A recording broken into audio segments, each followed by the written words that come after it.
awesome D&D 5th edition stoner podcast where we have guests on and we make them get way too stoned and try and play D&D. I've got some great players today. We got 2 guests coming into the session today. You guys should be excited about that. But we got 2 other fellas here that are usually kicking around these parts. Oh, you guys want to introduce yourselves? Okay, I'm to his left.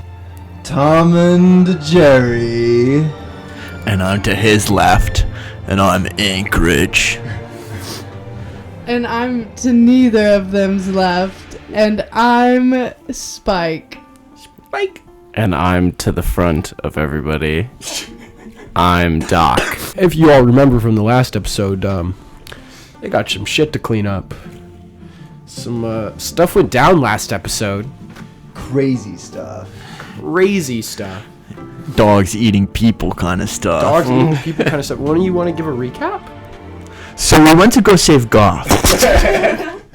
And then we went to go let out the dogs because that has worked for us so many times in the past. Right, letting out the butcher dogs has classically been a really good idea. So we let them out, and then we watched Moldred, and by we I mean just me, because I'm the entirety of the party. I watched Moldred get torn to shreds by the butcher dogs. Yeah.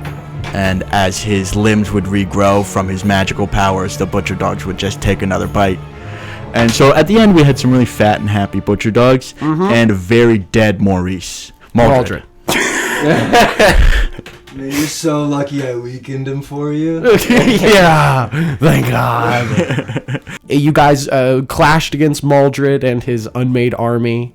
Between the 3 of your efforts, you were able to save the city of Mornhall from Moldred's invasion, but you lost your friend Wendy, who at the beginning of the battle was turned by Moldred into one of his servants and was sent off to accomplish some goal that you all never were able to interact with.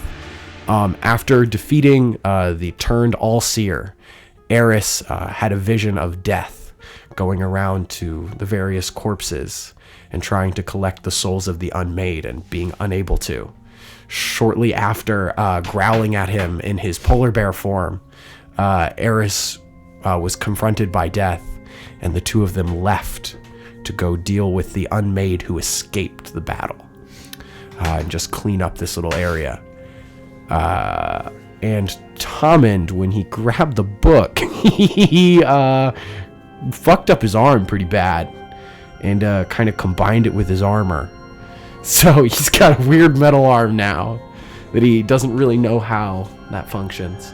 And Dima, the old arch speaker and Anchorage's mentor, told Anchorage that she believes that they have not seen the last of Moldred and that he will be coming back. And the speakers say he'll be coming to the Sand Sea of the South. Shortly after she left to go investigate, telling you all to meet her at the small village on the south side of the wall. And I need to watch out for moths with beards. Yes, and she warned you of whale barons sailing the Sand Sea and horrible pirates wearing moth beards. And that is just about where we left off, I think. So let's get back into it with Anchorage. You are just right in like the front entrance area of the Tower of the Panther, and your mentor has just disappeared into the sky with her nifty little knives. What you want to do? What are the dogs doing?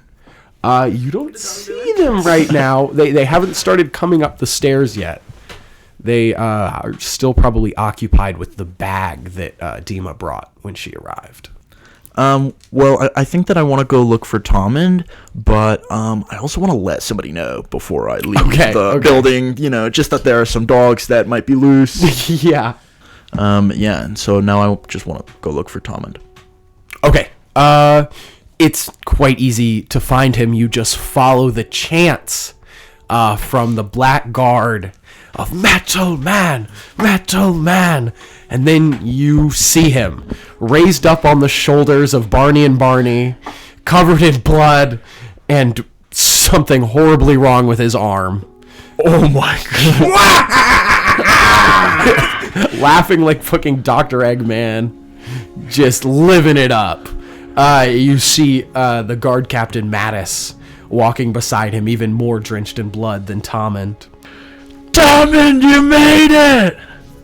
I yell over the fray of the... Tommond, you hear Anchorage? Oh, I like look over at him, and then I look at the crowd of faces that are chanting for me, and I turn my back.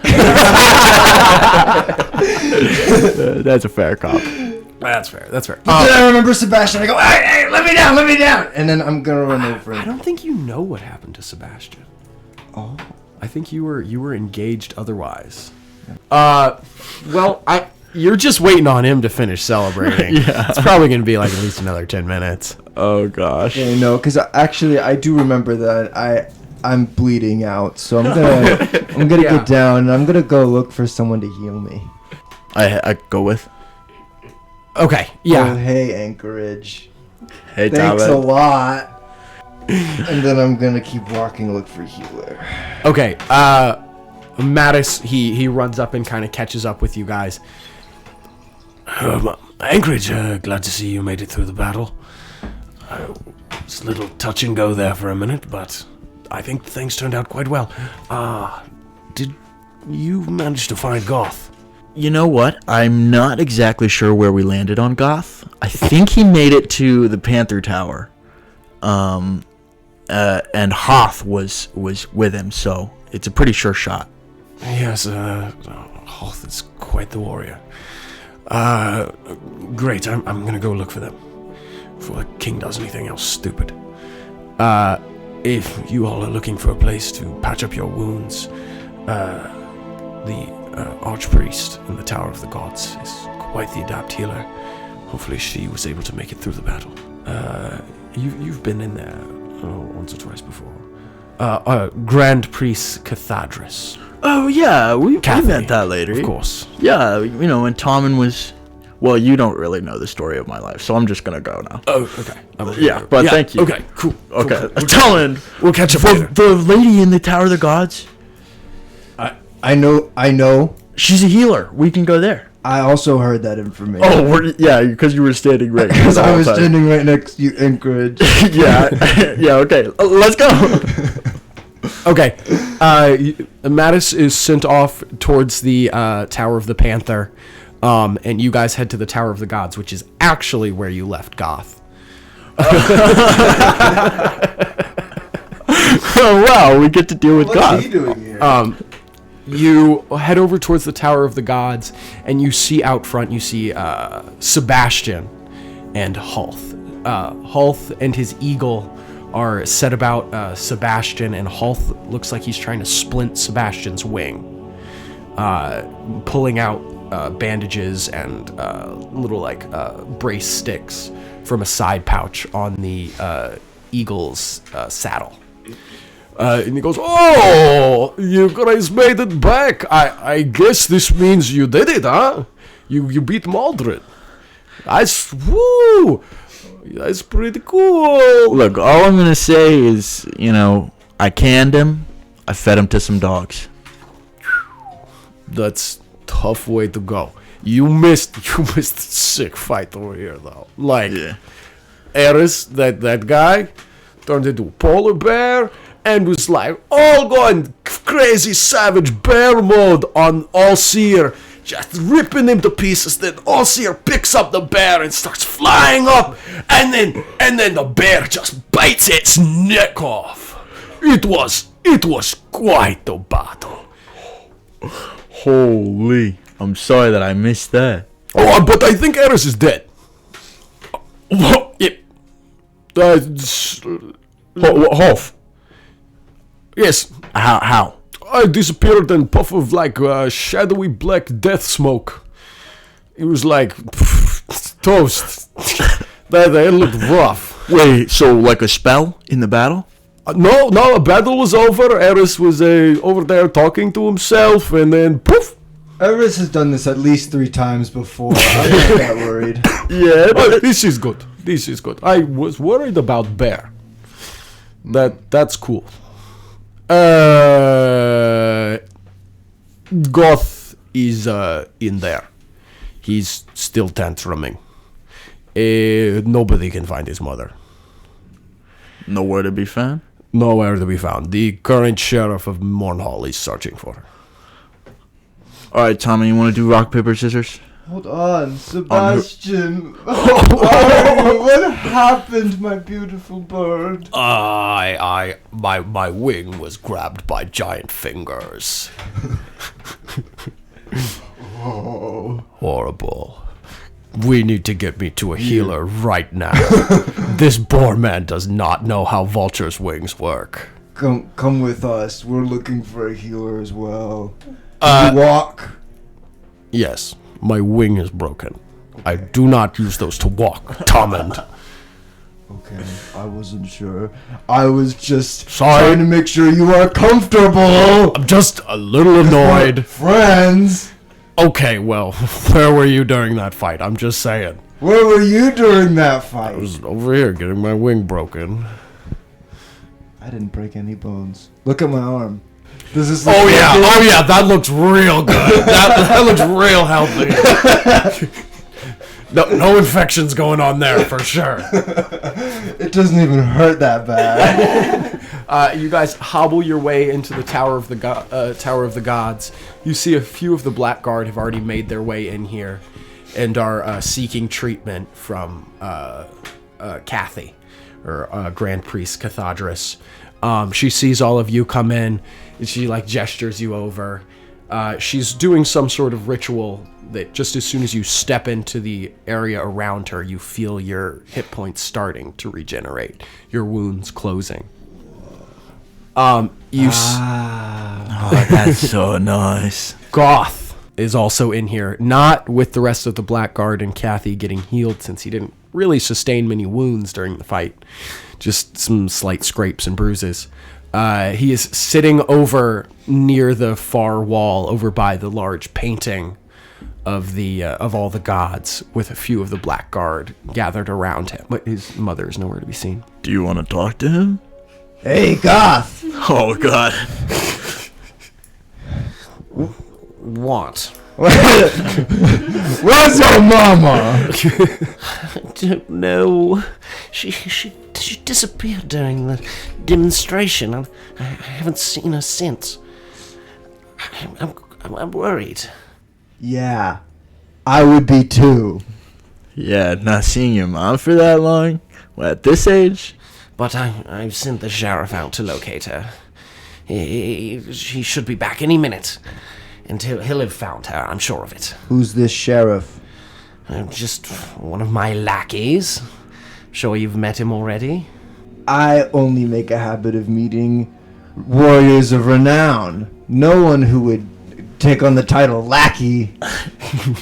I'm the great hero, Metal Man. Perhaps you've heard of me. He's kind of strict in his friends like that. Yes, I heard the guards muttering some nonsense about that outside. I'll go address them and put a stop to it. Oh, I bet you could try. At this point, you hear someone clear their throat from behind. Mattis has walked in, and the sheriff is with him. You recognize them as the sheriff. They're wearing very similar Agoth sheriff outfit to Anchorage wears, and they have the little badge and everything. He walks up. Mattis kind of gives you guys a look like it's not good news.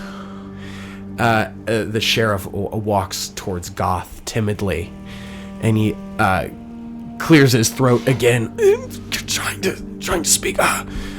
Your Majesty, I'm afraid I found your mother. And Goth goes, well, then where is she? I demand to see her at once. And he goes, I don't think that would be wise, Your Majesty. And he goes, why not? What's happened? She was found in the crypts, next to your father's tomb. Her head has been smashed in, as if by a large turtle-shaped hammer. And your father's tomb, it's empty. His body's gone. There's suddenly a thunk noise as an arrow slams into the sheriff's chest. There's a crossbow in Goth's hand. He has a look of rage and grief on his face. And he just loads the crossbow again and fires into the sheriff, who's now fallen to the ground. This bolt puts him out of his misery. Goth walks up slowly and he picks the bloody badge off of the sheriff's corpse, and he walks over and he sticks it on Anchorage. And he goes, "You've been promoted." And he walks out. Hey, Tormund, would you be alright with feeding Goth to the butcher dogs? Oh, yeah. Yeah? Me likey what you put down. Okay. Mattis runs over to the sheriff's body and immediately starts trying to see if there's any sort of pulse. He calls Kathy over, panicked, and she comes over and has a look at him, pulls out one of the arrows. She rubs her hands together and tries to cast something, but there's no effect. It's too late. Mattis stands up. His death didn't even faze us. No, not at all. You guys are just expecting it at this point. Mattis stands up and he looks at you two and he goes, I must admit, I wasn't expecting that. The king has gone through a lot in the last couple of years. Losing his father and now his mother. Yeah, I see. It can't be easy. You have to understand. That can't be easy. I didn't have parents either, and I didn't make a habit of shooting people in the chest twice. I feel like once maybe could pass as an accident. Twice, that sounds a little bit. There's a little meditation there. You gotta put some consideration into that to load another bolt in a crossbow and then shoot it. Yeah, It's like a whole task. I expect very that. deliberate. I think that I think this is just how he is, Mattis. Well, he wasn't entirely his fault. He wasn't always like this. You know what? Back in the Stormlands, what we used to do with people like this is we would feed them to butcher dogs. Yeah. Yeah, speaking of butcher dogs, the kennel was open when I swung around the Tower of the Guard. Oh, were the dogs still there? Yeah, they were just hanging out. I was able to coax them back into their pen. I'm gonna feed Goth to them. Please. It's my thought, Mattis. I know. And I need you to convince me not to. Look, come with me. I think this store needs a drink. And he's gonna start walking towards the Tower of Commerce. There's a nice little place we can sit down in the quiet, and I'll convince you. All right. Okay. What do you think, Tommen? I mean, that sounds good to me. You're paying, right? I believe Moraz obliterated my coin purse with one of the 100 punches I took. Kathy, could you front us some mead money, possibly? And she just rolls her eyes and hands him a little couple coins. Thank you, you're a doll. And he's going to lead you to the Tower of Commerce, to this small little outcropping of a bar. And he takes you to a little side table with 3 chairs and orders a couple drinks. And you sit there in silence for a few minutes. And then he finally speaks and he goes, I know Goth seems like a horrible king. But believe me when I say that his father was worse.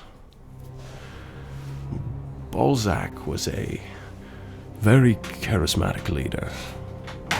and he had a vision that many believed in. But as he got closer to accomplishing his goal of uniting the Kattegat, it started to not be enough. He went power mad, as many great barbarians do. They're able to tap into their rage for a strong boost in battle, but some of them aren't able to confine it to the battlefield. He was difficult. Moraz and I, having been with him since about the beginning, I felt a special responsibility. And he sighs and he takes a drink. I met Moraz and Balzac when they were both very young. I hate to admit this, but I trained them. I taught them everything I knew. You trained the king and you weren't even the captain? I trained the king and I was not even the captain, yes. But I never resented Moraz for that. Moraz, after his transformation, was stronger than me. But... Wait, Moraz wasn't always a cat, dude? No, he was a young dwarf boy. I trained him in Balzac, but Balzac was progressing at a faster rate than Moraz, and he began to become very frustrated with the younger boy. I beat him savagely, hoping that it would make him stronger. But eventually one of the beatings went too far. Moraz's body didn't work anymore, and we had to stitch him up a new one.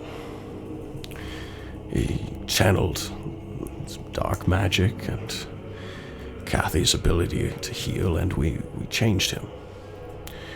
And he was much stronger after that.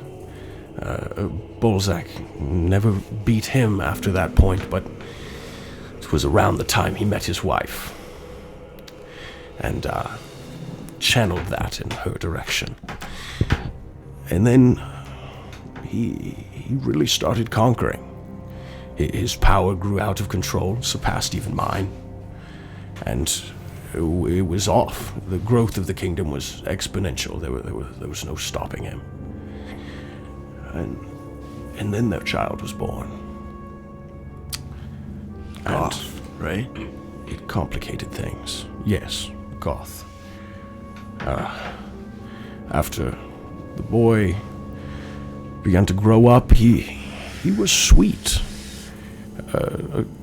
kind to his mother and his friends, but I mean, you've seen what he's like. Skinny, whiny, not very kingly. Balzac couldn't believe that he was his child, and treated him like nothing, like dirt. Wow. Smoke that joint. That's a beautiful joint. Treated him like nothing, like dirt. Less than dirt. Until one day, Moraz and I hatched a plan. One that would put a stop to Balzac for good. We discussed it with his wife, and we decided that she would slip poison into his wine. Dude, are you admitting to coup? Yes. The poison, we knew it wouldn't be enough to kill someone like Balzac, but it weakened him enough for me and Moraz to be able to best him. I chopped his head off myself, while Moraz held him down. Whoa, this is a massive change in narrative. The regicide wins major points with me. Yeah, for real though. Goth was forced onto that throne by the decisions of me, Moraz, and his mother. He wasn't ready for it. He was still just a boy. So, do they come from a royal line? Is there no... There was no royal blood before this. No, Moraz and Balzac, they were orphans. They escaped from one of the dwarven cities deep in the Stone Hive. The Stone Hive? I found them for a few months after they found their way out of that hellhole, and I brought them to the Kattegat. I trained them. You have a faraway look in your eye, Metal Man. You're giving me quite the knowing look right now. What do you mean they escaped? They, Not many orphans leave there. I know. They never spoke much of it, but I think they had to leave someone behind. Balzac. I never knew anyone by the name of Balzac. Wait, but does that mean that there's another member of the royal line that's potentially alive out there? Balzac's line was never truly royal until he made it so, but yes, it could be a brother, or a more metaphorical brother like Moraz was to him. Maybe a parent or a mentor, or just a What if we add this guy to our party? Oh, I like that idea. But then we'd have all the Kattegat, like, just at the same time, as a resource. At the same time, we also need to make sure that we can set up, like, strong foundations here so we don't have to come back and fix something that we left as, like, a loose end. That is a very good point. I don't want to get abused for our decisions now, later on. We already went through that. Who do you think should 4 be? times. Who do you think should rule? Should rule? Yeah. Or what system by which should we establish? I think we need an interim ruler, and I think we're looking at him. Mattis? Yeah. Yeah. Yeah. Yeah. I couldn't possibly. I can only hope to keep Goth in line. No, you're you awesome. have our votes of approval. Yeah. Besides, the king is beside himself. He can barely conduct himself over the grief of losing his mother. And soon he'll be fed to dogs. So besides, this whole catastrophe, this has shown that regardless of feelings or traditions or pride, he's simply not fit to be ruler. This cost too many lives. This was excessive, even on our scale. Like, we kill a lot of people, but God killed way more than we have ever killed. Yeah. You guys jealous? A little bit. But that's just because we're crazy, man. Yeah. Killing more people than you, that's a high bar. Mattis, he swirls his drink a little bit and he thinks about it. Maldred will come back. I'm confident of it, and when he does, I believe he will level this city to the ground. He wasn't ready for the level of defense we had. He didn't even come with an army. He came on his own. This is not a mistake he will make again. Our army is decimated. We have less than half of the Black Guard we had before, and even then that wasn't that many. And all of the people from the Kattegat came, so any civilians that got slaughtered could be from anywhere. Could have been from anywhere. The Kattegat has lost many of its people today, but we still need to defend the ones that lived. I will be this temporary king you want. I will keep Goth in line, and I will try and keep the city running. But we're not prepared for another invasion. We are going to need outside assistance. I have someone in mind, an old friend of mine, the current King Richard Lormont, the king of the Sand Sea, and captain of the Dreadship. The Dreadship? He has the most powerful and sizable army in all of Dou'Slumba. He owes me a favor. Go to him, find the Dreadship. Tell him that Mattis is cashing in his favor, and that the people of Kattegat need him. Is by any chance the dread ship in the Sand Sea? Yes, it is the biggest of the ships carved by the dwarves. The city has population of about 10,000, not counting military or crew. I've been meaning to go there. So, like, we can do your research. We can get my granny. We can stop by that one city. Yes, maybe it would be good for you to see what an area looks like that has no access to water and has been forsaken by Agoth. Yeah. Yeah, I can convert some of the people to water. We could have. I can convert people to water. It's reverse Jesus. I turn people into water.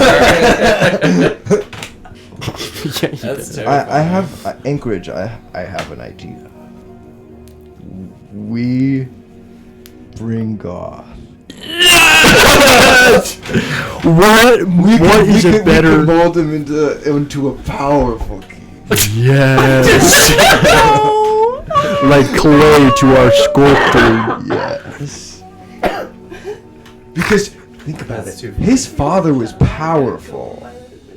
This kid is His father was more than powerful. Oh shit! I forgot you were there, man. His body was nearly indestructible. He could fight all day and night, sustaining wounds and never fall. Goth needs to experience. We're leaving the Kattegat, but he could still experience it beyond the safety of the walls. That's if he's going to rule the Kattegat, he needs to understand it. Its effect on the land. He killed a lot of rare specimens today. He killed a lot of people too. He needs to figure out why that's a bad idea. I'm not so sure about this idea of bringing this teenager along on this adventure of yours. And what is a better childhood development arc than going on a pirate ship? No pirates. Stay away from the pirates. Well, I think it's settled then. Okay, well, only... It would help keep him out of my hair. I could maybe actually begin to rebuild and get things done. You'll have to talk to him, though. And we'd be an amazing guard. You have to promise me you won't just feed him to butcher dogs. Tommen will keep me in line. That's what I'll be doing. Amelia will keep us in line. turn Goth into a homunculus. Yuri too. You'd look so cute with a long little nose. Yeah, he needs one that gets bigger and smaller, depending on if he's being a little bitch or not. Yeah. Mattis is gonna finish his drink, and he kind of looks at you two like, "You gonna finish that?" Yeah. Chug. While Tommen's talking, Mattis picks up his and finishes it. Were these purchased with offerings made to Booster? I hope they were. Yes, we do claim most of the financial offerings to the gods, just to give Kathy a little bit of a bonus. She's a great worker, really deserves it. Wait, you take the money from the gods? What's a corpse? Well, going to and you with give it to gold Kathy. shillings? And we give it to Kathy. I mean, yeah. Oh, but we got this Standard from rate. Kathy. Yeah, we got this from Kathy. Oh, okay. So, Basically, they were offerings to us. Yeah, let's It's go. time to find not pirates and not butcher dogs yet. I whisper the last part. yeah. Oh, wow. As you guys are finishing up this conversation, you go to walk out of the Tower of Commerce, and you hear a vaguely European accent cutting over the rest of the voices. So hello, Anchorage, Tommen, Amelia, Windy, where are you? Hello. Oh, but we do know that Wendy killed Goth's mom, so that's interesting. And took We don't actually know what Wendy is. Goth's father's body. Huh, that's a little creepy. Yeah. Oh shit, we're gonna have to fight Balzac as unmade. How much you want to bet? Oh man. Hey, Emilio. Wendy ran off on a mission. Oh. She'll be back. That's such a shame. She didn't say goodbye. We had a. Eris is also gone. Yeah, we're not exactly sure where he is, but he disappeared in a puff of death smoke. Well, that doesn't sound very far off what Eris is normally doing, yes? Yeah, so we're just gonna. Should be fine. Now, something that I am not so sure is fine. My family is not going to be very happy about what happened today. 2 of the royal family were killed. Yeah, to be Today, frank, I'm not very happy alone. about what happened today either. I don't think you understand the danger of this. When my mother finds out that both Olaf and Killick were killed here, she will retaliate. The Voldakovs are very powerful. She could wipe out this city without much resistance, especially now. Someone will need to go answer for what has happened. Your mother, the vampire. The vampire godmother. Lady, godmother. Godmother. Someone will have to answer for what happened today, and I believe I'm the only one that can do it. I hope that you two rescuing me will be enough to soothe her anger, but we will see. We will see. I thank you all for taking me with you, and I hope this will help repay the debt that I have been accruing to you and your friends, and Wendy especially. I really hope to see her again. She was such a incredible, graceful woman. Oh. Yeah, I do too, but you know how things are back in the day when they didn't have cars. You don't always know when you're gonna see other people again. Yeah. It's but they're not getting run over by cars. This is still back when you would say, I hope to see you again. So I hope to see Wendy again. Oh no. Okay. He goes and he puts up his hug before I go. Oh sure. I'm gonna give Emilio a big hug. I want to get in on this group hug. Group hug. You guys group hug it out, and he. Right. Can I roll that he gets pricked on my spiky arm? Oh yeah, sure. That's a 15. Your new arm's so spiky. Yeah, and awesome. Yes, and very awesome. Yes. I will see you all again, friends. We'll see you Emilio. Eventually, Emilio. You'll have to introduce me to this mother of yours. You count yourself lucky if you never have to meet the godmother of the Voldakovs. Will she punish me?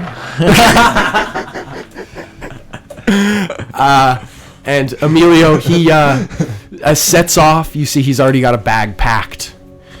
It looks like he was ready for this. And he goes, "Oh, by the way, that's like a bandana on a stick." Yeah, it's like the Corky bandana on a stick. And he goes, "By the way, I will ask my mother about Maldred. There are whispers that our family used to be in quite a war with an entity like that. Perhaps she knows a way to keep him dead for good. Goodbye." And he walks off and disappears into the crowd. Ooh. Wow. We just lost Emilio, I guess. Yeah, and a gilf was added to the canon. A vampire gilf was added to the Vampire gilf. A vampire gilf mafia boss. Wow. Could you ask for more? I'm kind of still worried about Emilio having left. I know. We kind of take him for granted, but I think he does a lot for us. True, be sure to open those coconuts. Yeah, we wouldn't have all those coconuts. We're gonna grab Goth. Oh, did we not He grab opens Goth? the coconut. You have not gone to find Goth yet. Oh. Not since you've talked to Mattis, and since he shot the sheriff and stormed off and promoted Anchorage. Oh, yeah. I got promoted. Yeah, bloody sheriff's Okay, badge. should we bring him or not? Yeah. Is that a liability? It's such a liability. Okay, But if we don't take on responsibility, then are we really bloody bad sheriff and Tomment? no, you know what? I think we got a good thing going. You, me, and Sebastian. That is a really good thing. And our tree stomping ponies. Oh, yeah. Wait, are those still in the Tower of the Panther? Yeah, so is Bellamy. Oh, and we still have to go to Stumphold. Yeah. Yeah. Let's get to it. Yeah, let's get going. And let's grab Goth on the way. We could we could take off the Stumphold. Yeah, he'll get to know the people. Oh, yeah, I'm sure the people there are going to be really receptive of him. And let's break his crossbow. Look, guys, the real subject of your ire. Yeah, the guy who kidnapped all these people from your town just to slaughter in front of a crowd. Well, we can just tell him that if anybody finds out that he's Goth, that they're going to rip him to shreds. And we'll break his crossbow so he's defenseless, so he'll hide. It'll be a good lesson for him. It'll be a really good lesson for him. But first, let's go. Let's just leave him. He sounds like he's gonna be troublesome. Let's just skedoodle. Fair enough. All right, we're gonna go get our carriage. You're going to go get your carriage? Okay. You head over towards your carriage. When you're getting close to it, you start to hear the sounds of loud, cheerful voices. Bellamy appears to be talking to someone. And he's just going on about how great his wife Deandra is and how much he wants this person to meet her one day. And then the voice that responds, I saw Bear fight the All-Seer, and it was so cool. you guys walk in and you see Halth is sitting there talking to Bellamy just right outside your carriage. They each have a coconut in their hand with a little straw stabbed into it, and they're drinking up the coconut water. And Bellamy goes, "Oh, hey guys, perfect timing. This fella says he knows you." Oh, yes. Yes, this Halth. Oh my god, I am so glad that we are running into you here. Yes. We just lost a member of our party. We were hoping that you would like to go on an adventure with us. Well, okay. That does sound quite fun, yes. But Mattis was talking to me, and he says that he's going to have to be the acting king for a while, because Goth maybe is not super up to the task, and he doesn't think Goth is going to think that's a super swell idea. And so he's asked me and the Ranger's Hand to remain here as extra security and, help keep Goth and the people in line and defend the city in case Maldred tries to return before you two complete whatever the quest Mattis said he gave you. Go find some... We have to find... thing, I don't know. It's a pirate ship that the dwarfs made. Yeah, of course, that makes sense. Well, I can't come with you. I'm sorry. Okay. But I am. you talk a lot for somebody who can't come with us. But I would like to help. I would like to help. For real? Yes. I've decided to send a division of the Ranger's Hand with you to fly you to your destination. Can they fly Your carriage? Yes. and our ponies? Yes, we have many eagles. Oh, I also had a question similar to that. Can I get... Do you have any saddles that would fit my friend here? The vulture. Yes. We can see what we can do. Expand some of the riding gear for our eagles because he's quite large. I know it. Magnificent, isn't he? My Sebastian. Yes. I'll go arrange that. When do you think you all be ready to leave? Oh, this is an ASAP moment. All right. Yeah. I'll see what I can do, and I'll get the Ranger's hand ready. Bellamy, it was great meeting you. I'm sorry I cannot come with to Stumphold. I'd love to meet this wife of yours. She sounds wonderful. I will bring the Ranger's hand here as soon as they are ready, and I'll see if I can rustle up that saddle. And he turns and walks off. What a stand-up fellow. Really, like, when we first met him, I thought he was kind of going to be a dick. He kind of was a dick when you first met him. Kind of was a dick. He kicked you guys out of the hearth tower. He's real cocky. But he's really shaping up to be a good, friend. Man. You kill people, and then people they look at you different. Yeah. Well, it's really interesting how that happens. Wait, can we leave, like, ASAP? Are you still here? Should we bring the butcher dog? Holt has walked away. Oh, he's gone. You guys, if there's anything else you want to do, I want to find a kennel master. For the dogs. For the dogs. So the kennel master was Moraz, but there are some other more highly ranked blackguards that are pretty good at handling them. You're able to find one of them by asking around, and you find Dave, kennel master, apprentice kennel master Dave. Excuse me, are you apprentice kennel master Dave that I've heard of? Yep, that's me. Hello, Dave. Hello. How can I help you? Can I call you Dave? Oh, whoa, wait! I recognize Can we call you David? No. Oh, me? Yeah, you're the guy that killed Monster Moraz. Oh, shucks. That was a good shot. Yeah, what can I do you for, big guy? We're in a You fight. really like that he calls you big guy. It makes you feel a lot I've better a about the smoke and satisfaction. Ew! Toot toot! He just farted. We're in a fight against a monster that can absorb magic from the looks of it. So we need some of that on our side. And these butcher dogs, they're looking like the key. So, what does it take to wrangle one of these bad boys? Whew. How can I bond one of these fellows? It's not easy, especially for a magic user like you. I'm not sure they're gonna like you too much. Could I talk to one? No, I don't think that's a good idea. Why? Yeah, again, you're a magic user, man. You just stink of it. They're gonna latch onto you without a second thought, and not in the way you want. Now, Dave. Yeah. Dov. Can I call you Dov? yeah, I prefer that actually. That's the pronunciation in my native tongue. Would you be interested in coming on a magical journey? I'm gonna kill you.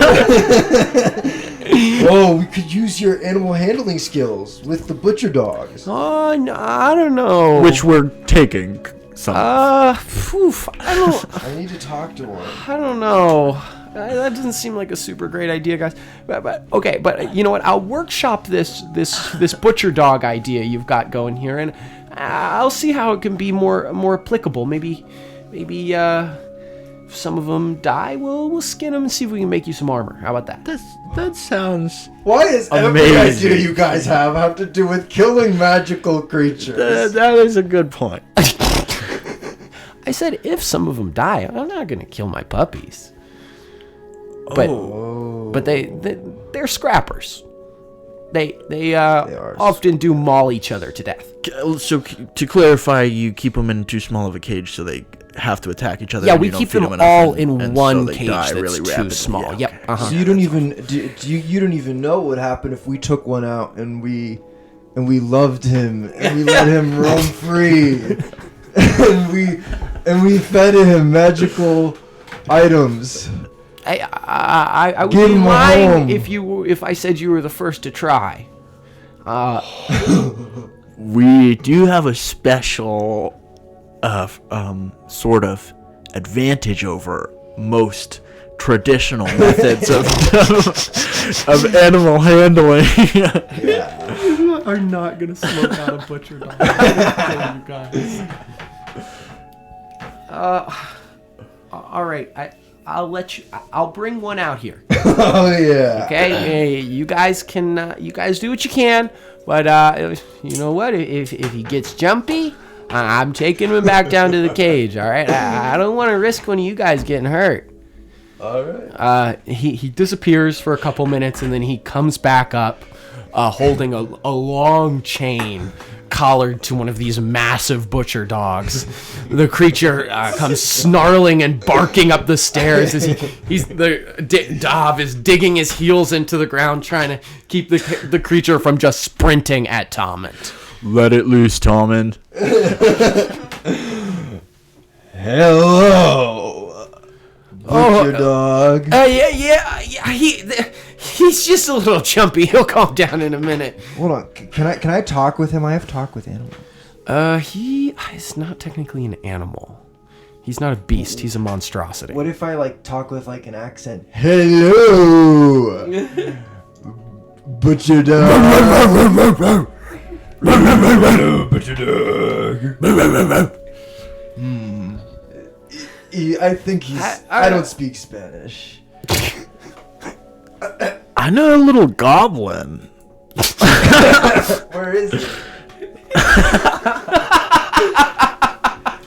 I pull out one of the nuggets of Kattegat enhanced flour Kattegat OG. that I have. Kattegat OG. Yeah, Kattegat OG. I'm gonna burn a little bit of it. I'm gonna just light it with my fingers and just kind of burn a little bit of it and waft it into his face. Oh, you know what? And then he starts to float up with his little feeties in the air. No, Anchorage just does that. His nose out. Does he like the smell? I'm rolling. Okay. Yeah, he likes the smell. Okay. Do you have a piece on you? Oh, yeah. I take out Gorky's horn. Okay, we're just gonna pack the entire Oh my god. Puppy. Okay, yeah, you pack the horn full of just shake and buds and anything you can. It takes a good bit of your stash. You're gonna have to resupply when you stop by Stumphold. Okay. I'm gonna start lighting. I'm gonna try to put it towards its lips. Okay, make me a sleight of hand check. That's a 17. A 17. Oh, that's enough. In between the barks, you're able to slip the end of the horn into his mouth, and before he can open his mouth again to bark, he's got to breathe in, and you light it at that exact moment, and he.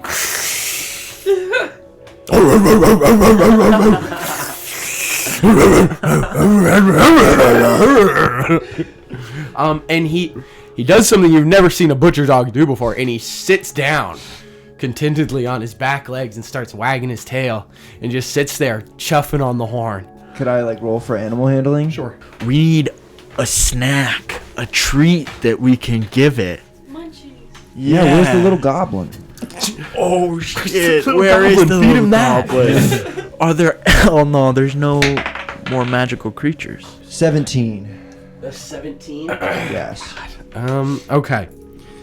It seems calmed by the flower that you've given it, and it seems less focused on your magical energy and more focused inwards and just doing some self-reflection, maybe thinking about how the world works and stuff. He's just chilling. Horses are one thing to be carried by an eagle. Oh. A butcher dog is another. They're a little bigger than horses, and they're very aggressive. Some good points have been made. This was a good experiment. I take notes. Dov says, look, you guys probably can't take him on your journey with you, but he seems to really like you. I'll keep an eye on him, and you know what? Maybe you can hang out with him when you get back. I kiss my... Well, I kiss my hand and I blow the kiss towards them. I give the butcher dog a knowing look. Are you gonna take the horn back? No.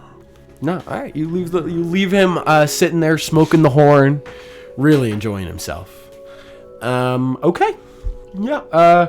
Anything else you guys want to do? Yeah. Let's just wait for Holf. Okay. Bellamy pulls the carriage together, and he meets you all just in the outside courtyard. And a few moments later, the sky is filled with eagles as they begin to land around you. Each of the eagles has a cloaked ranger on its back. They're all sorts of different races and sizes, but they all have the same ranger's hand uniform. You don't see Halth among them. One of them, who seems to be more in charge, goes, you guys the folks we transporting? Yeah, that's us. Yes. Alrighty. You ever flown Eagleback before? We've flown. We've flown by Vultureback. We've flown Vultureback. We've flown Eagle Under. Eagle Under? Yeah, like... Oh, yeah. Where you're under the eagle. Okay. So I'm going to ask you to keep your chair in the upright position and keep your seatbelt on whenever the lights flashing. And we're taking you to Stumphold first, and you guys are going to make it from there. Wait, did Sebastian get healed? Yeah, he's with Kathy right now. He should be good any minute. Points to some of the rangers, like, all right, you two, you're getting that horse. You two, you're getting that horse. You four, you're on the carriage. All right, you. He points to you, anchors. That means you're with me. Sweet. What's your name again? Larry. Larry. The ranger. Larry Ranger. He's a tabaxi. One of the cat people. He's all black fur. Larry Cat. You remind me of this guy that I knew. I used to know. He's dead now. Named Maurice. Oh, Maurice. Yeah, he was a really big cat guy. Oh yeah. You mean Moraz?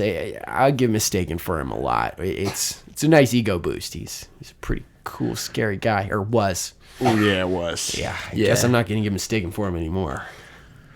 I definitely don't look like a giant ball of claws and muscle. Okay. Well, is this our eagle here? This is our eagle here. Come on up. Yeah, you just pop in right back here. We got a little extra space on this saddle. As you're climbing up, Sebastian flies over, both of his wings working perfectly fine again, and you can see that he is fitted with a saddle. Oh yeah. A courtesy of Halth. Sebastian sets down next to you, Tommen, and he says, I got a backpack. I'm gonna put you in my backpack. You ready? Okay. Let's go. I get in the backpack. Woo! I fist bump again. It could be a better saddle. It was kind of a rush job to get it big enough to fit Sebastian. But it'll stay on, and it'll help you stay on. You guys take off into the air. As you rise high into the sky, you catch a glimpse of Goth standing near the top of the king's tower, the Tower of the King, just staring out, watching you guys fly away. As you take off into the sky, back towards Stumphold, you hear Bellamy's squeaky little New Yorker gopher voice go, "Yeah, wahoo!" From the carriage.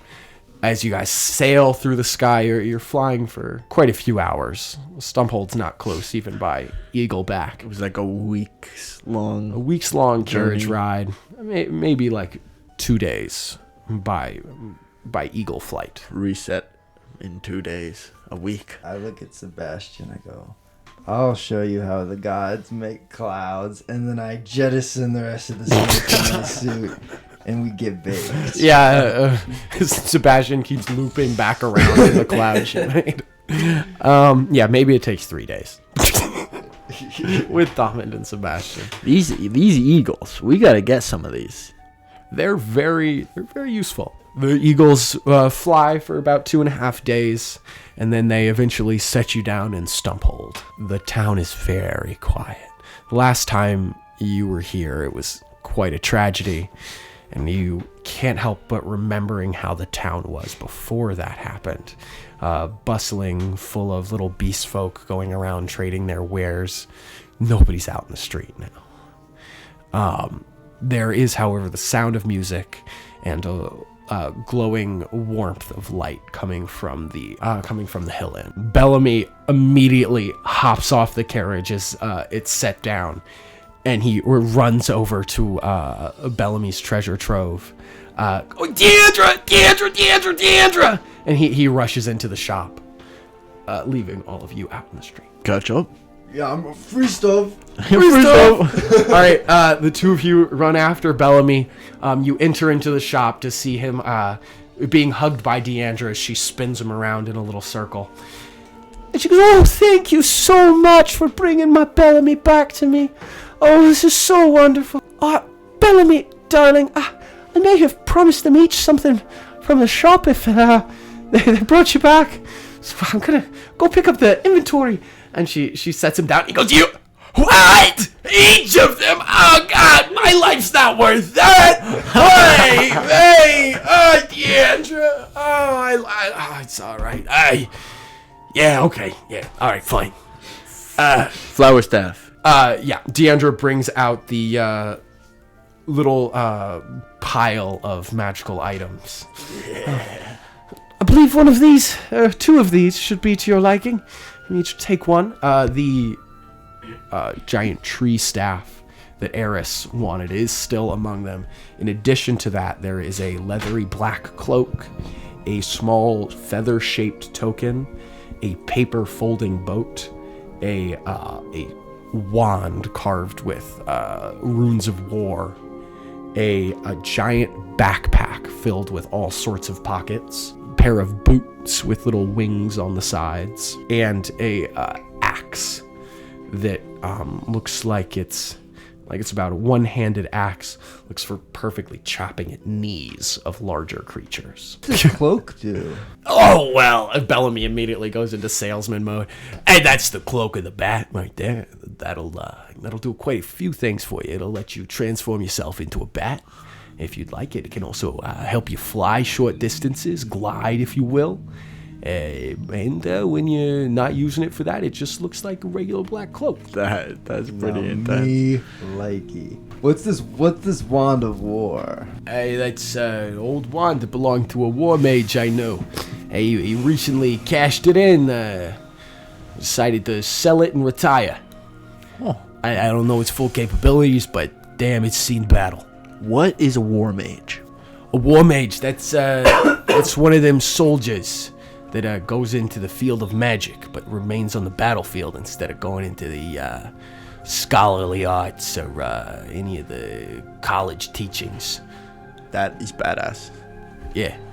He's research is also really cool and noble. Nah, research is really lame. Research is kind of like... It's like the lamest thing a magician sort of could do. I think it's very magical, robust, and actually is befitting of a hero. Right, but maybe just not like a warrior. So anyway, what about this paper boat? Hey, this is a folding boat. You see, it's a little origami mode. Hey, you unfold this, it'll turn into a full-ass boat. Is it sand-worthy? No. This one would be for water. Okay. Maybe sand-worthy for a moment. Yeah, are y'all going up to the sand sea? I didn't hear this part. Oh, yeah. Yeah, I forgot we making kind a of left trip. you know. Hey, that's nifty. That place is it's something else. Yeah, I hear it's nice this time of year. You're definitely gonna need a ship that actually works on the sand sea. You know, You you don't can't happen even to- walk out there. You don't happen to Carry those. carry any... I don't. Sorry, I don't know. Deandra pipes up and she goes, "Well, actually, it's funny that you say that. A few people from the Sand Sea have just stopped by. They're over in the Hill Inn at the moment. They might have a way to help you. They looked like sailors." There we go. Okay, well, thank you, Mrs. Bellamy. Oh, it's Deandra, but Yeah. you're welcome. No problem. It's just good to have Bellamy home. All right. I think I like the cloak. You want to go with the cloak? I think I'm going to get the tree staff. Tree staff. The staff of the woodlands. Yeah. Can I just, like, make trees with it? Yeah, you can turn it so it. I want to shoot a tree out. Oh my God! No, not in here! Not in here! Not in here! So there's two functions of the woodland staff that you'll be able to access Anchorage. If you stab it into the ground, it will turn into a 200-foot tall tree. Can I Or- turn it back into a... Yes, and then you can turn it back into a staff. And the top of the staff is actually like the branches of a living tree, and you can break them off and smoke them. Yeah. And then they'll grow. Yeah. If you lit the end of it, would it regenerate fast enough to like resist burning up? It would burn all up and then it would grow back the next day. Oh, okay. At some point, does the wood get harder? If you take these little blue pills, the wood will get way harder. This is called Viagra. Can I also get how much of those? Yeah. No, I'm kidding.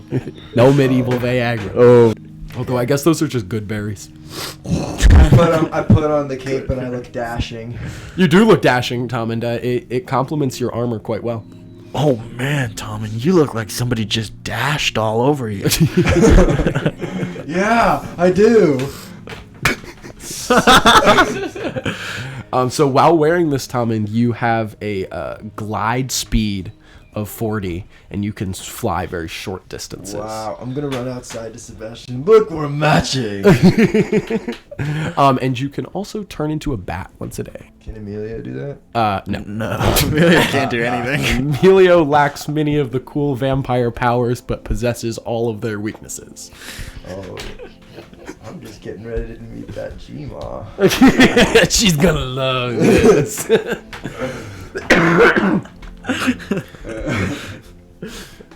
You gotta show her your arm. Yeah, and you can show her your wood. I wanna It make gets harder. I wanna make the picture. No. Not in here! Not in here! All right, let's go find these. Let's go for. Okay, We go to the hill end. Okay, you head to the hill inn. The sound of music and merriment greets your ears as you get closer. Open the door, and just as you do, you see Gilda. She's holding two plates heaped with food, and she turns around. No fucking shit! You're bloody back! Gilda! I was gonna bring these to some newcomers, but food for the returning heroes? I can make them something new. Yeah. Yeah. She hands you these two plates of food, and then she gestures to these two people over in the corner. They're more shadowed, sitting at one of the corner booths. One that you remember a large fish man sitting in on your previous visit. As Did he get really oh, sick? please, it'll just be a moment. I'll have your food out in a second. This was not your food. This was always planned for these people that just walked in. Shark bait! 2 more of the same. You see her husband peek out over the bar, the short, little, bald, tattooed halfling. He gives a little thumbs up, and he walks back into the kitchen. So, what happened? You gotta tell me everything.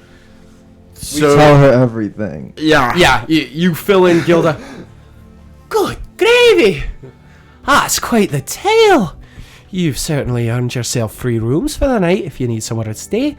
Now, you're headed to the Sand Sea, you say? That's awful convenient. Those 2 fine folks that I was about to bring that food to. They're headed back there themselves. Say they even got a ship. Might be able to help you out.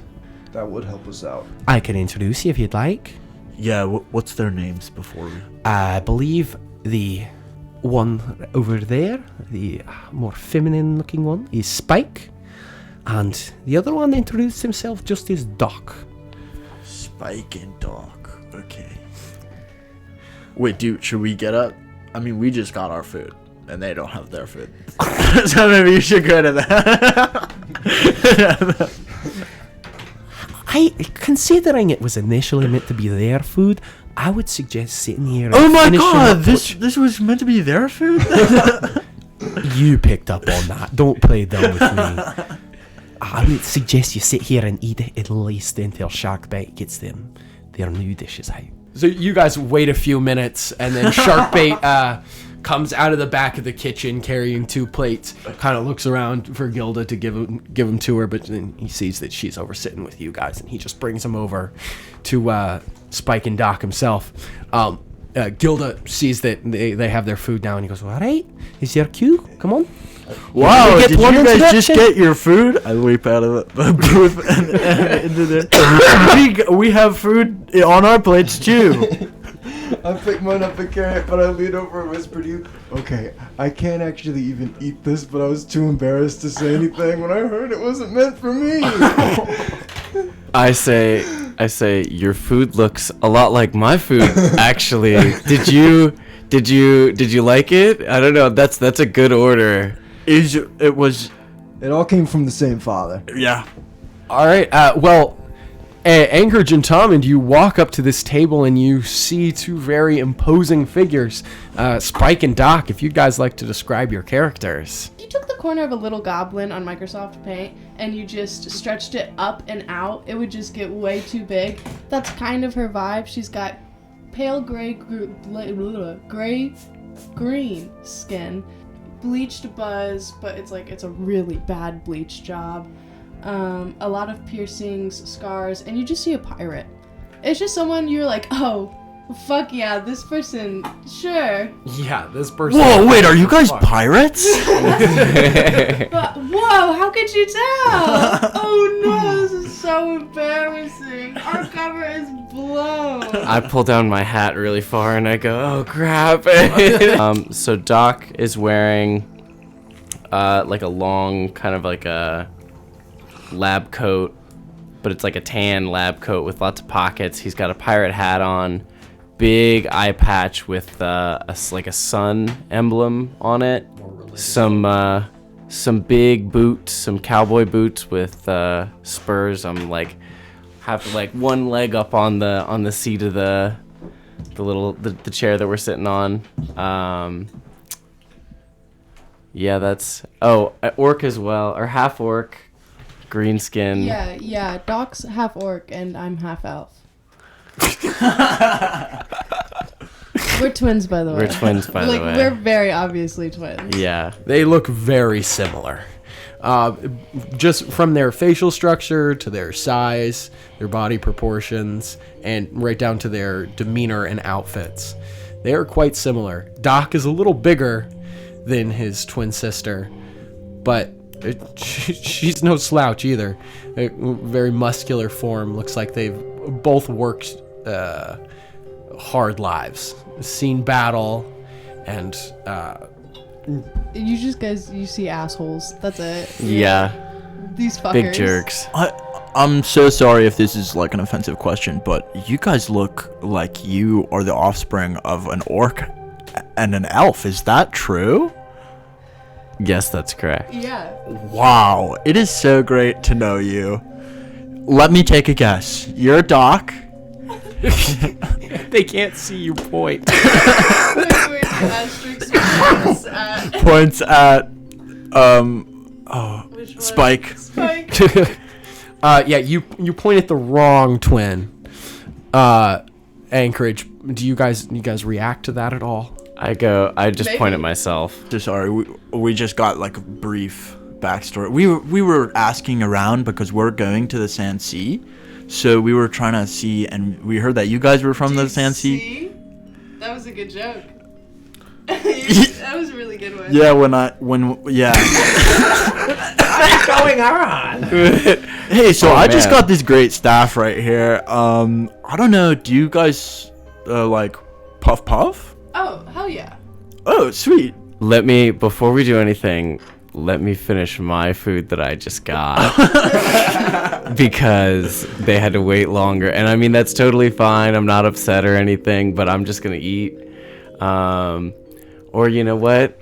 Or we could go do that, and then I'll eat both my food, Yeah, you know what? and we have I'll a, eat your Are food. you gonna finish that? Yeah. It looks really So good. I'm- It's just Yeah, mine's really good. I'm mine's definitely gonna finish really mine. fucking Yeah, good. Are you mine's gonna really finish good it, though? too. Are I'm just shoveling it into the glass. yeah, and letting no. it fall. Well, I'm looking I at wasn't gonna. this fishbowl man, and I'm gonna go, that looks really yummy. I might want to have. Thanks, Can I have a little Liz. bite of that right there? Sure. I'm gonna take a little bite off of his plate, and I'm gonna put it on mine. Oh, you guys look a lot like a giant metal man. And are you guys twins? This is actually, my servant. Yes, my name is Glardabeer. I'm the servant of this great god come to Earth, named Glooptrorp the Great. Sharp. And we are going to the Sand World. No fucking way. The Glooptrorp? Yeah. You're fucking lying. That's The me. Sansi's a big fan of you. Oh. God. So, I pull up I mean- the side of my shirt, and I reveal a Glooptrorp tattoo. it looks nothing like Thomas. Violently nothing like What does Gloopdrorp look like? Am I saying a that? huge star in the Sansi. I'm kind of... Oh, sorry. He's got glasses. Oh, yeah, big time. Yeah, he's Okay, got so red he's a- hair. a star with glasses Yeah. and red hair. I mean, kind of think of like no fur, leathery skin, glasses, a lot of arms, and a lot of fans. And that's kind of, I mean, you gotta think of Gloopdrorp. yeah. Glooptrorp. But if you He's a local you know legend. what, Yeah, you I- could totally come around to the Sansi. We'll take you if you're Glooptrorp. Oh For yeah, real. I got a haircut. Sorry if I was. Yeah, no, I could tell. Trust me. At this point, Gilda walks up and goes, "Oh, I see you've met Tommington Anchorage. That's wonderful. And I go, Can I get you anything to drink?" I grab Doc's shoulder. I'm like, we're out of here. I look at my tattoo again, and I go, no, wait, it's upside down. Okay. The jig's up. We're really just two adventurers that want to go to the Sand Sea, to go on a mission for the king of the Kattegat. I'm gonna pull out the map, and I'm gonna go, oh, this is upside down too. God damn it! Wait, what does bring you guys to the Kattegat? Obviously wrong directions, but what are you? Yeah. Our captain sent us here on a mission. We're just kind of picking shit up, you know? What are you picking up? Well, we were supposed to get more bud, but Oh, I don't think best stuff is Yeah. in Kattegat. that. Yeah. Well, Actually, if you come with me, I can sort things out for you. We can discuss rates when we get there. I think we just found ourselves in a fortuitous circumstance. I agree. I'm kind of worried about the mass amount of shipments of bud we're supposed to be picking up in the place where we're supposed to be. I wouldn't worry about it. I mean, if end goal result is met, I think he'll Okay, be all yeah. right. Well, we can. We'll be long enough from shore that it probably won't matter by if the you time we're guys- If you done. guys give us some bud and help us out, you know what? You got your ride to the Sansi. Because we're gonna lug this shit back anyways. Okay. All right. sweet. Let's go follow us to our carriage, and we'll take you guys out into the woods with us. Oh. Where I live.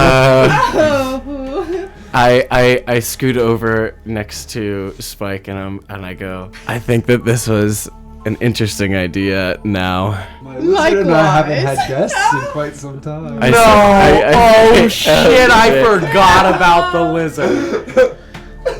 Oh. You're what? I say, lizard? So we're not exactly sure, but it's either really fast or really slow. And so far, it's been pretty slow, but it is getting faster. And you guys haven't seen it in a while. Yeah, he's been holding down the fort while we've been gone. To the carriage! All right. Do the two of you, Spike and Doc, do you follow them to we'll the carriage? follow. You follow them out. It's starting to get dark now, and you see this outline of the carriage, and there's some sort of massive winged beast sleeping atop the carriage. It raises its long beaked neck and turns and looks at you and lets out a horrifying squawk, which Tom and you translate as, waking me up, who is this? Ew, it's your friends. What is he saying? Squawk, squawk, squawk! So for these parts, I kind of just stand here and laugh whenever the vulture speaks. And the vulture goes, and that's why I love Anchorage. We have similar situations with goals. Okay, everyone, let's go. All right, you all climb into the carriage. Spike and Doc, this is a pretty well renovated carriage. It's like really kind of a home. There's like little flower pots on the sides, sweet little curtains, really nice flooring with some cute little carpets on it. Really just pretty minimalist, but like really homely. You know, it feels lived in. Looks like some interior decorator really worked hard on this place. Wow, this looks like some interior decorator worked really hard on this place. I'm gonna walk around and stick my hands in my pockets, but I'm gonna open all the drawers and stuff and just kind of peer into everything and Dude, there's just some looking through weird their stuff in these drawers. Yeah, I'm pretty sure on the Airbnb we defined it as homely. There's a lot of coconuts in here too. The carriage starts moving and heads back towards. Are you going to Tommen's house? Yes. Okay. Sleepover. I love how Doc and Spike will just go with anybody. yeah. It only brings situations to get cooler. Yeah, it's and true. more tattoos. You guys head into the woods and you cut through the forest for a little while. It's dangerous going to the Kattegat at night, but we'll see how that goes. We're pretty well experienced with the monsters of the Kattegat at this point, so I say there are monsters here. oh yeah, well there's some that are kind of creepy, there's lizards, and then there's some that are really creepy that are they transform dead creatures into these awful monstrosities that sort of go on rampages killing everybody. But you really shouldn't worry about any of that. We've only ever had to deal with whales and sand creatures. That's kind of scary. Yeah, you've grown up on bedtime stories of the monsters of Kattegat. It would always keep you guys up at night, the fear that one of those creatures would break out or climb over the wall and sneak into the rest of the world, because it does happen. You've seen a few monsters, but nothing like the stories you've heard. Usually those ones are kept in here. But you're going through this forest. Hey, who's steering the carriage? Tommond? Okay. Tommond makes the most sense. Tommond, you're steering the carriage up front. I think you've figured out how to do it pretty well at this point. You see what you recognize is very obviously a fae disguised as a friendly merchant coming up to your carriage, and he's, "Oh, hi! Would you like to see my wares?" And he smiles just a little bit too big, showing just a few too many teeth than a human should have. Okay, I'm gonna look off into the distance and talk to nobody. See, when you get into these kinds of situations, you just gotta ignore them, and I'm gonna just keep driving it fast. Ooh, do you have watches? Timekeeping? Wait, Tommy, I think you should slow down here. I have many watches. No, we just gotta keep moving. Keep your eyes forward. Clearly you haven't been over to this part of the Kattegat before. No, I am just friendly Trader Joe. Please, buy my wares. Tom, and you just keep the carriage going. You leave Trader Joe in the dust. It's probably best. I wonder if he had any lemon cookies. Oh, Trader Joe. Oh no! We didn't go to Trader Joe's. I wonder if he has those fun little bags at Tom's checkout. gonna cry about that when he realizes later on. He missed a chance to go to Trader Joe's. I want lemon cookie. You guys continue a little further, and without any other issue, you arrive at the walnut shell covered in plants that is Tom and Jerry's house. You taking him in, Tom? Yes. Welcome to my humble abode. And we're gonna go. Sebastian, this is our home. You're welcome here at any time. Although we might have to renovate it for you a little bit. Sebastian raises his eyebrow, which he has as a vulture, and he goes, I will not fit in there. I am gonna go up in this big tree. Okay. I am gonna go in there. will see you in the morning. Okay. And he takes off and flies up into the higher branches. Okay, I'm gonna pick up an armful of coconuts. Okay, everybody grab some. I'm gonna go take them to my house. Anchorage grabs an armful of coconuts and follows Tom. Doc will grab an armful of coconuts and follow him to the bottom. I grab all coconuts I can, carrying them as much as I can. Make me an athletics check.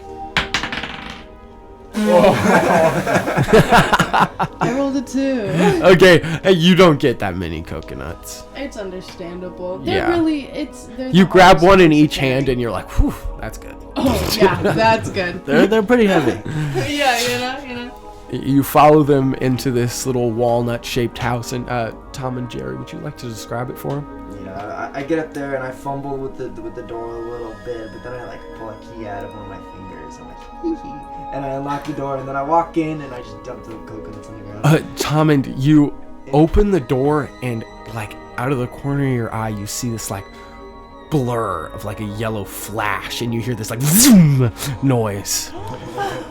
Is something darts into a shadowy corner. Whoa!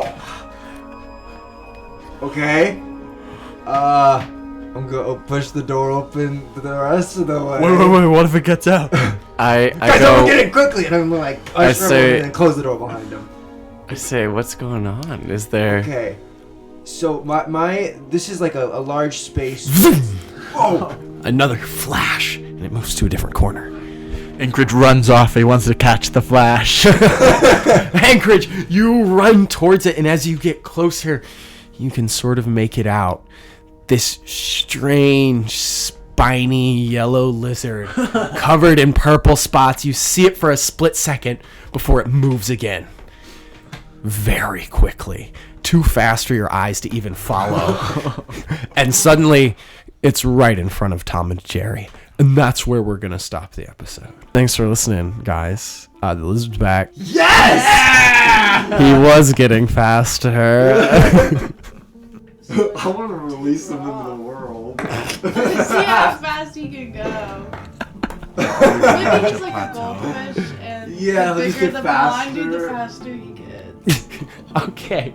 Well, thanks for listening, guys. We're gonna end the episode here. So I'm Jonah. I've been your DM for tonight, and just gonna go around the table one more time. Just tell them your character name. I am Tom and Jerry.